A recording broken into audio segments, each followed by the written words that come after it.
शशि प्रताप जी जिंदाबाद जिंदाबाद जिंदाबाद शशि प्रताप जी जिंदाबाद जिंदाबाद जिंदाबाद जीतेंगे भाई जीतेंगे शशि प्रताप जी जीतेंगे जीतेंगे भाई जीतेंगे शशि प्रताप जी जीतेंगे टेबल लैंप जिंदाबाद जिंदाबाद जिंदाबाद टेबल लैंप जिंदाबाद जिंदाबाद जिंदाबाद आइल चुनाव भैया जी बदली विचार भैया जी शशि प्रताप तिवारी जी बाड़े पंच खाड़ भैया जी हाथ जोड़ी कहतानी हो शशि प्रताप जी के जितावे के बा जिला परिषद बनावे के बा हो भैया शशि प्रताप जी के जितावे के बा जिला परिषद बनावे के बा हो भैया शशि प्रताप जी जिंदाबाद जिंदाबाद जिंदाबाद शशि प्रताप जी जिंदाबाद जिंदाबाद जिंदाबाद जीतेंगे भाई जीतेंगे शशि प्रताप जी जीतेंगे जीतेंगे भाई जीतेंगे शशि प्रताप जी जीतेंगे टेबल लैंप जिंदाबाद जिंदाबाद जिंदाबाद टेबल लैंप जिंदाबाद जिंदाबाद जिंदाबाद शशि प्रताप जी जिंदाबाद जिंदाबाद जिंदाबाद हर गाँव के लोग सब कर ले सपोर्ट ये भैया कीमती बाई नहीं के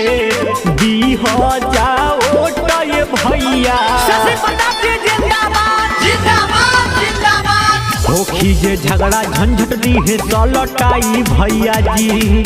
आपसी विवाद से ली है बचाई भैया जी हाथ जोड़ी बिनती बाटे हो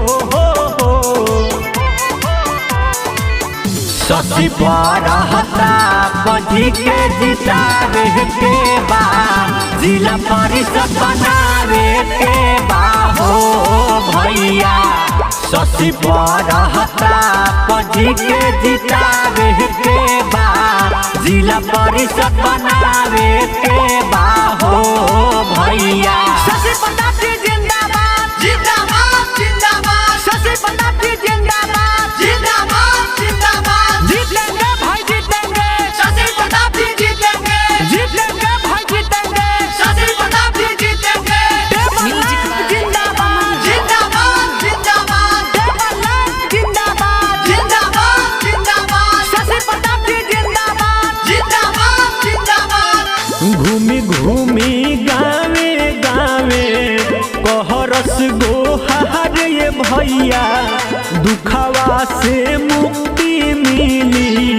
होई उधार ये भैया शशि प्रताप जी जिंदाबाद जिंदाबाद जिंदाबाद दिन संतोष लगावस नारा जोर जोर से हो अमित चंदन देख कहता रे भइल बाटे शोर उनकर हो बटम दबावे के बाहो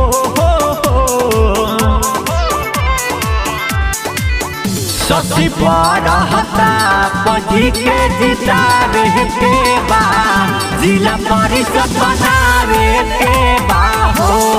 भैया शशि प्रताप जी के जितावे के बा जिला परिषद बनावे